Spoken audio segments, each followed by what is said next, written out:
Boa noite, estamos chegando mais uma vez até você com o Falando Sério. Este é o nosso encontro semanal nas noites de terça-feira, aqui na TV Sete Lagoas, o canal comunitário de Sete Lagoas. A cada semana procuramos trazer pessoas e assuntos que possam agradar a você, que nos prestigiam com a sua audiência. E hoje eu recebo com muita satisfação uma ex-colega de trabalho, professora aposentada, agora... A gente informalmente pensou, como é que eu vou identificar? Professora, escritora, poeta? Não, avó, bisavó, qualquer forma. Quer dizer, a Dulcineia Antoniazzi Nepomuceno de Almeida. Ela, o mais recente livro dela, Receitas de Memória, que ela lançou lá na Casa da Cultura, na Galeria Miralda da Casa da Cultura Francisco de Motel Pereira, numa sessão especial do Clube de Letras de Sete Lagoas. Mas tem também da aqui, academia, né? É da Academia, a Luninha e a Floresta Luminosa, inclusive nós fomos lá no lançamento, e tem aqui também um livro mais técnico, né? Que ela lançou para as alunas dela, História e Filosofia da Educação. Dulcineia, muito obrigado por aceitar o nosso convite, seja bem-vinda. E vamos bater um papo aqui sobre essa sua trajetória aqui na educação e nas letras. Pois é, muito obrigada pelo seu convite, sinto muito honrada de estar aqui. É a primeira vez que nós nos encontramos assim, mediante câmeras, né? Muito chique, tudo. Fico muito honrada e muito feliz. E quero dizer a todos que a vida é muito boa, né? Então, eu só posso dizer bem da minha vida. Eu agora tenho escrito essas coisas e tem dado certo, as pessoas gostam, porque também tem uma pequena interrupção. As pessoas são muito generosas, muito boas. E eu só posso dizer bem de todos, porque eles gostam do que eu escrevo, do que eu faço.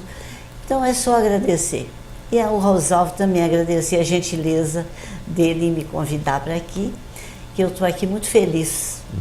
Dulcineia, vou começar por esse aqui, História e Filosofia da Educação. Você lançou quando você ainda era professora, ainda era professora. Eu trabalhava você sentia necessidade, não é? Eu era professora da Escola de Comércio e era da cadeira de Filosofia e de Sociologia também. E eu fazia apostilas para minhas alunas baseadas nos livros que eu estudava. Depois, Filosofia ficou difícil demais, porque os livros de Filosofia para estudo eram muito caros e grandes, sabe? Volumes muito grandes mesmo. Eu então quis tirar, porque no segundo ano magistério a gente se ensinava História da Filosofia e no terceiro ano Filosofia da Educação. Havia uma distinção, uma separação sobre isso, então eu achei melhor elaborar do meu modo essa filosofia e essa história da educação. E fiz aí Matuzinho adotaram, Lafayette adotaram, Pedro Leopoldo adotaram, e na época foi várias vezes ele foi editado, sabe? E tem um aspecto importante, a questão da linguagem acessível também. A linguagem adequada a cada um, exatamente. As meninas não tinham grandes dificuldades para isso. Eu lembro que na época eu tinha um colega que me ajudava muito, porque ele gostava de fazer as palestras dele na minha sala, na minha aula, que era o professor Godoy, que infelizmente não se encontra mais conosco. Jacinto Godoy. O professor Jacinto Godoy. E ele ficou muito encantado com esse livro, assim, que ele achou assim, prático, que eu fiz a coisa como tinha que ser para aluna, sabe? Eu falei, mas puxa vida, trabalhando 30 anos com aluno, tinha que saber o que servia, né? Exatamente, a vivência, né? A vivência. Então fiz esse livrinho, é um livrinho simples, singelo, de estudo mesmo, sem nenhuma preocupação de ser escritora de filosofia, nunca. Mas a tentação de fazer a coisa mais próxima, de que todos dessem conta. Então eu fiz esse livrinho, sabe? E se me permite, já que você lembrou do professor Jacinto Godoy, eu acredito que ele seja da última geração dos professores de latim, né? Exatamente, eu acho que sim. Eu cheguei a ter latim na escola, no Colégio Municipal em Belo Horizonte. E não estou aqui querendo ser saudosista, não, mas o estudo do latim facilita demais o entendimento da língua portuguesa, né? Aliás, era uma parte muito boa, muito correta, né? De que a gente deveria estudar mesmo. Os currículos eram muito ricos. Os currículos eram bem melhores, né? Ainda agora estão tentando tirar mais, né? Dos currículos do segundo grau. De que você tem saudade da sala de aula? Se é que existe essa saudade. Existe uma saudade muito grande dos meus alunos, sabe? Eu tenho muita saudade daqueles olhos assim que ficavam atentos e que vinha com uma pergunta às vezes completamente diferente, sabe? Eu achava aquilo assim genial, porque eu sabia que eles estavam movimentando a cabeça, a inteligência, né? A mente estava trabalhando, não sei como, mas estava. E eu me surpreendia daquelas coisas. E às vezes uma coisa assim completamente diferente. Eu me lembro que teve uma vez uma aluna minha lá no fundo assim, eu estava em plena explicação, que eu punha no quadro uma sinopse do que eu ia falar e começando a explicar, e ela virou para mim assim, levantou o bracinho, eu fui entender o que é. Ela falou: ô, dona Célia, que vestido bonito essa senhora, hein? Foi a senhora mesmo que fez? Eu caí das nuvens, né? Falei: mas pelo amor de Deus, e que vestido, que é isso? Nossa, bonito demais. E esse bordado aí foi a senhora que fez? Ela não se preocupou e nem se desapontou, não. Para ela era uma coisa natural. Era natural aquilo ali. Ela estava falando para mim, né? Então, eu tenho só boas lembranças, sabe? Eu não posso falar nomes aqui de meus ex-alunos que estão hoje em evidência, porque eu posso esquecer de algum e ser injusta. Mas a todos eles eu só tenho que agradecer.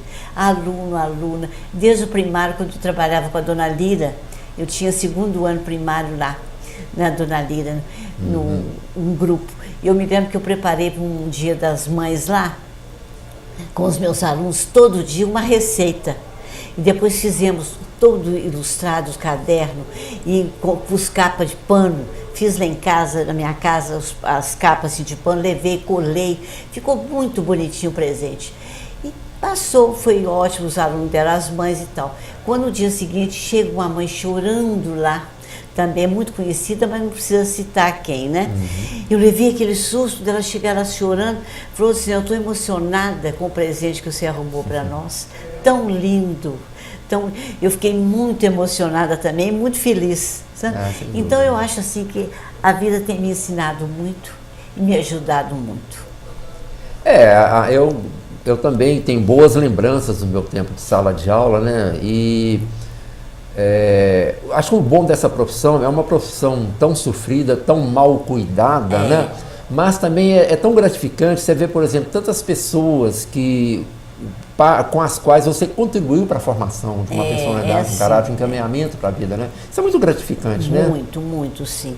E as lembranças que são revividas, né? Eu me lembro há pouco tempo, eu estive num banco lá em Belo Horizonte, um banco desconhecido, assim, de pouca influência para nós aqui. Quando eu acabo de entrar, um lá no fundo gritou: ô, dona Cinea, só foi minha professora. Eu fiquei toda alegre. Tinha um lá no fundo, lá, que foi meu aluno em tempos idos. Olha que coisa boa, né? Isso é muito bom, realmente, né? Muito. É a profissão que renova a vida da gente, eu acho, né? Eu só penso o seguinte: precisa ter um reconhecimento mais valorizada, maior, né, por parte das autoridades. Agora, sabe o que eu penso, Dulcineia? Eu acredito que está chegando um tempo em que as autoridades, seja lá quais forem, vão ser obrigadas a tratar melhor a classe de professores, porque é uma profissão que praticamente está se extinguindo. Você não vê mais faculdade formando professores, com cursos de licenciatura. Porque há uma descrença das pessoas: mas peraí, para que eu vou ser professor para ser tão maltratado, trabalhar tanto para ganhar um salário razoável? Então eu acho que o mercado vai exigir isso.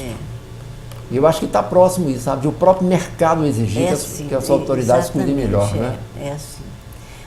Porque não se faz casa sem alicerce, né? Exatamente. Então, os arquitetos, os engenheiros, etc., vão fazer prédios e mais prédios, mas alguém tem que fazer o... Justamente, exatamente. Né? Deixa eu aproveitar ainda nessa sessão nostalgia aqui. Agora, olhando para o outro lado, você, na condição de aluna, lembra-se de algum professor que tenha sido importante, diferente, que tenha marcado mais você? Eu tenho professores do meu curso primário que me marcou lá na cidade de Piranga, onde eu nasci, na Zona da Mata, uma cidadezinha pequena, linda para mim, cortada pelo Rio Piranga, que é o afluente maior do Rio Doce, e lá a cidadezinha foi onde eu nasci. tenho lembranças de lá, de professoras maravilhosas.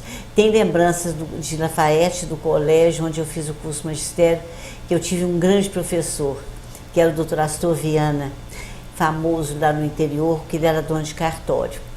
E muito interessante. E aqui na faculdade de filosofia daqui de Sete Lagoas, que eu fiz a pedagogia, nós tivemos um professor muito simpático, muito bom de psicologia, que eu me lembro dele. Nós fizemos uns testes lá e tal, que ele queria dar uma bolsa para ir à França. E eu ganhei a bolsa, só que eu não pude ir, né? Meu marido não deixou. Aí não tinha condição também. Aí ele me falou uma coisa que eu não esqueci, porque ele me perguntou como é que eu definia inteligência. Então eu falei com ele, eu acho que inteligência é a capacidade que a pessoa tem de adequar as coisas às necessidades.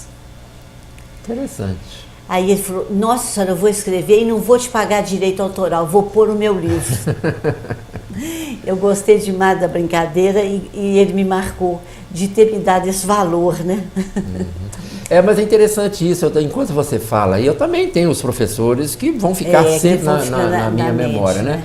E eu acho que isso também reforça a importância do professor na vida de qualquer pessoa, porque não é qualquer profissional que você se lembra com essa nitidez toda, profissionais que passaram pela sua vida, né? Mas exatamente. O professor marca mais, né? Marca sim, exatamente. Muito bom, vamos voltar a falar com a escritora. Bom, tudo bem, isso aqui é um livro técnico, não poderia dizer que isso aqui é uma obra de literatura, mas de repente você resolve fazer literatura. Quando que você se percebeu escritora, Dulcineia? Olha, eu vou te contar, esse livrinho aqui mesmo, da Luninha e a Floresta Luminosa, eu fiz um conto para me concorrer naquela... Lembra que anunciava na televisão o prêmio para idoso, né? Eu esqueci o nome agora que deram na época, do Banco Real. Eu fiz o conto da Luzia. Melhor idade é uma coisa. Aquele prêmio, assim. Né? E eu fiz só para aquilo ali. Aí mandei. E vieram uns telefonemas de lá me chamando para me aumentar o conto, que o conto estava pequeno, que ele tinha pouquíssimos concorrentes para o livro, para o conto infantil, e que o meu tinha sido escolhido. E eu fiquei com muita antipatia deles, não sei porquê. Falei assim, se vocês gostaram, é daquele jeito, eu não vou alterar nada. Se não gostou, não tem importância, pode queimar, devolver, que eu tenho os originais aqui. E assim eu parei. Passou o tempo e eu resolvi aumentar o Luninha, o conto, e fazer um livro. Aí o Frederico, meu filho, falou comigo assim, mãe, está muito bom esse contozinho aqui. Você quer entrar com ele no concurso? Que aí também você perde o direito autoral, que eles compram o direito. Sim. Eu, na época, não sei quanto que eles pagavam, ficava com os direitos. A senhora quer fazer por vaidade ou quer por dinheiro? Eu falei, não, eu quero por vaidade, não quero por dinheiro, não.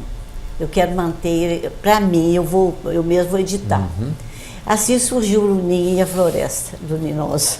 Permita-me aqui, quando você fala meu filho Frederico, quantas pessoas vão saber quem é? Mas você tinha que falar que é o Fred Antoniazzi, que foi secretário municipal de Cultura no governo do Maroca aqui. Aí aumenta o universo de pessoas que sabem de quem se trata, né? Nós nos damos muito bem. Aliás, meus filhos são todos uns puxa-saco da mãe. Então, ele falou comigo, não, mãe, então nós vamos fazer. E realmente o Erlei, que era muito amigo dele na época, fez as ilustrações e ficou essa belezinha desse livro que é hoje. É muito bonito, as ilustrações. Aliás, o Erlei é um talento, né? Muito talentoso. Já conheço muitas obras dele. E aí eu fiz sobre meio ambiente, né? Exatamente, Luninha e a Floresta Luminosa. Esse aí eu vou depois... E as escolas estão adotando, né? As bibliotecas, todas as escolas aqui fizeram... me receberam muito bem, compraram muito, fizeram teatro, todas elas fizeram teatro da Luninha, uma gracinha os teatros, me comovia as lágrimas, porque eu sou uma manteiga derretida. Mas eu ficava chorando à toa de ver as gracinhas dos personagens, sabe? Lá nos teatrinhos. E quem é a Luninha? É alguém da sua família? Interessante. Um aluno de uma das escolas que eu fui falou comigo, você tirou Luninha da sua cabeça ou da sua barriga? Falei, não, eu tirei da cabeça, porque eu já estou muito velha para tirar da barriga. Então, quando a gente está mais velha, a gente não tem filho mais. Então, eu tirei da minha cabeça a Lulinha. E eu não sei como que eu inventei esse nome. E ele falou, mas está tão bom talvez eu aqui. Talvez da Lua, né? Que está aqui senhora, mostrando a capa. Pois é, não sei se foi. Eu lembro que eu ia falar Lulazinha, falei, não, vou falar Luninha, que está mais bonitinho. E ficou Luninha. Luna lembra a Lua, né? Porque Luna é a Lua em latim, não é em isso? Latim, Né? Então, exatamente. a Luninha é uma lua pequena, né? Uma lua carinhosa. Eu sou fã né? da Lua, sabe? Pois é, eu sou, apesar de eu ser Sagitário, não ser tanto de Lua. Pois é, mas você tem 6 netas. Tem. Alguma delas parece com a Luninha? Não, eu acho que eu vou ser exagerada em te falar que todas elas têm um pouco da Luninha. Você fez sabe, um apanhado. Tirou um pouco de cada uma, Um né? apanhado de cada uma delas, que não precisa eu te falar que elas são encantadoras, né? São 6 netas e 2 bisnetos. Então eu sou encantada com eles todos, sabe? Mas depois que a gente se torna avó, a gente fica meio bobo. Nossa Senhora, se fica. A gente fica meio fora da realidade. Porque neto é filho com açúcar. Porque vó, né, é mãe com açúcar. Então há essa incidência. Tá, mas as suas netas, alguma delas se reconhece? Eu tenho um pouquinho de mim aí nessa Luninha. Já aconteceu isso? Já, elas são muito metidas. Elas falam assim, vó, nós todos somos Luninha, né? Só falta pedir para pagar direito autoral para elas, né? Direito autoral. E como é que foi esse trabalho com o Erlei? O Erlei era amigo do Frederico, né? Que na época era secretário de Cultura. Secretário de Cultura, exatamente. Foi lançado durante a gestão ele ficou dele. muito entusiasmado da história, com a historinha, e fez essa ilustração. Ele teve bonita. Liberdade para criar as ilustrações? Total Você entregou a história para ele? Entreguei a história para ele ilustrar da maneira que ele achasse, como ele se sentisse.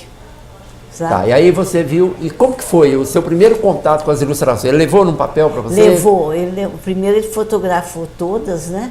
E parecendo uma tela assim, sabe? Eu achei todas maravilhosas, estão aí todas lindas, sabe? Lindas. O Erlei é muito conhecido em Sete Lagoas na arte naif, né? Eu acho que é uma técnica muito interessante, porque é tão detalhista, né? Pequenos detalhes. As coisas dele. E aqui tem um pouco dessa arte naif também, não tão acentuadamente, mas é o traço dele, né? A gente vê, quem conhece o Erlei Pereira, vê isso aqui e vê o traço dele, né? Sim, ele é muito... E as ilustrações se encaixaram muito bem lá. Artista, né? Ele é um grande artista, agora, muito jovem ainda, né? Que eu quero te contar, mais interessante das minhas idas nas escolas, inclusive eu fui em Caetanópolis, lá em Lafayette eu fui em todas, aqui em várias e tal, aqui também nós somos em todas. Na escola normal Regina Pates, teve um menino muito interessante lá também, que ele fez umas perguntas interessantes. Mas esse do menino, que eu vou te contar, é de Caetanópolis. Ele chegou e falou assim, dona Dulcinea, que bom estar aqui com a senhora, porque todo autor já morreu. Eu adorei. Interessante essa observação. E é mesmo, né? A gente vê, todos os autores já morreram. Pelo menos esses são mais... realmente é uma coisa interessante, é difícil... Os atuais são poucos, né? E por que isso? Não é por falta de inspiração. O que está acontecendo? As pessoas estão lendo menos? Eu acho que é difícil. Não, já o brasileiro é muito pouco, né, Rossal? Muito pouco. E as dificuldades financeiras, né? Para editar fica muito caro, né? Para esse aí, eu ainda tive um pouco de patrocínio, mas desse outro não tive patrocínio nenhum, esse aqui. Daqui a pouco nós vamos falar desse mais novo aqui. Estou mentindo. Tive sim da Conceito Editorial. A Conceito entrou com uma boa parte do patrocínio. Sabe, essa editora do Zé Gonçalves, que a gente agradece ele aí. Daqui a pouco nós vamos falar desse aqui, que foi lançado recentemente. Mas, Dulcinea, como é que é escrever para criança? Você acha que é um dom, é uma vocação? O que é isso, afinal? Eu acho que tem que ter um pouquinho de vocação e tem que ter dom, porque as crianças são exigentes. Olha, eu tive uma crítica desse aí, uma menina de 7 anos falou comigo que eu tinha posto aí que a gata dirigia a bicicleta e que bicicleta não dirige não, bicicleta guia. Você acredita? E a Marisa tinha feito a correção desse livro da Luninha e disse que estava certo eu falar eu dirigia, né? Você imagina, elas são atenciosas nas mínimas coisas. E outra coisa também, eu tive um dos meus filhos que falou comigo: mãe, eu acho que você está repetindo muito. E aí, novamente, a Marisa Pereira, que eu acho que é uma extraordinária pessoa, em todos os sentidos. Que eu falei que Marisa, eu queria ter ela de vizinha para mim conversar na janela, abrir a janela e conversar um bocadinho, fechar, tornar a abrir. Marisa falou comigo: não, tem que repetir adequadamente como você fez aí. Então, quer dizer, tem itens que tem que ser regularizados. Claro. Tem que ser ajeitados para a criança. Sim. Então, eu acho que tem que ter assim, um pouco de atenção para falar. E tem que gostar também, né? Gostar de falar nessa linguagem, né? Agora, já que você falou a questão da observação da criança, a gente observa o seguinte: criança não tem censura, ela não tem autocensura, ela fala o que pensa, ela não pensa nas consequências daquilo que ela vai falar, e isso é muito bom, muito autêntica, né? Ela ainda não foi contaminada, né, por esse universo no qual gente, né? nós como dizia o Rousseau, né, que contamina a sociedade. Sem dúvida, então, né?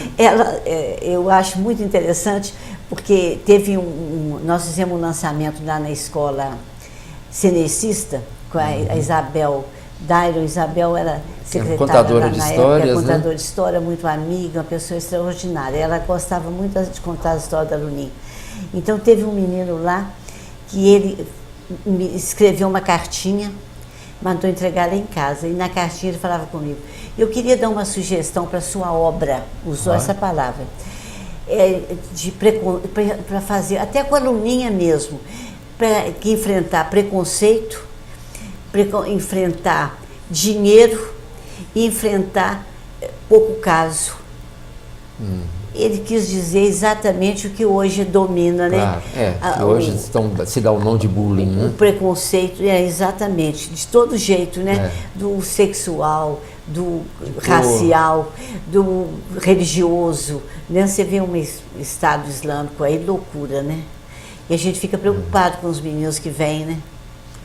E eles pegam crianças, né? Essas crianças são doutrinadas muito cedo, desde 7 anos. Então teve vários motivos de alegria com as crianças, mesmo ela achando que eu errei de falar, dirigir. Mas eu acho que o bom é isso, porque elas são muito autênticas, né? São, sim. Elas não vão falar nada para te agradar, simplesmente para te agradar. Não, de jeito nenhum. O meu bisneto mesmo, que na época, esse mais velho, era novinho, eu ia pôr Luninha e a Floresta Encantada. Aí ele falou: ô vó, eu acho que fica muito melhor luminosa, porque na hora que a Luninha chega, as coisas começam a brilhar. Me ajudou também. Quer dizer, há uma coautoria aí, né? Uma coautoria de vários. Olha, nós estamos recebendo aqui a Dulcineia Antoniazzi, professora e escritora. No segundo bloco, nós vamos falar do seu mais novo lançamento, Receitas de Memória. O título foi muito bem escolhido, nós vamos daqui a pouco falar sobre isso. Que eu já tenho aqui, que inclusive ficou muito gentilmente, ela fez uma dedicatória para mim. Daqui a pouco nós vamos falar, logo após o intervalo, no Falando Sério.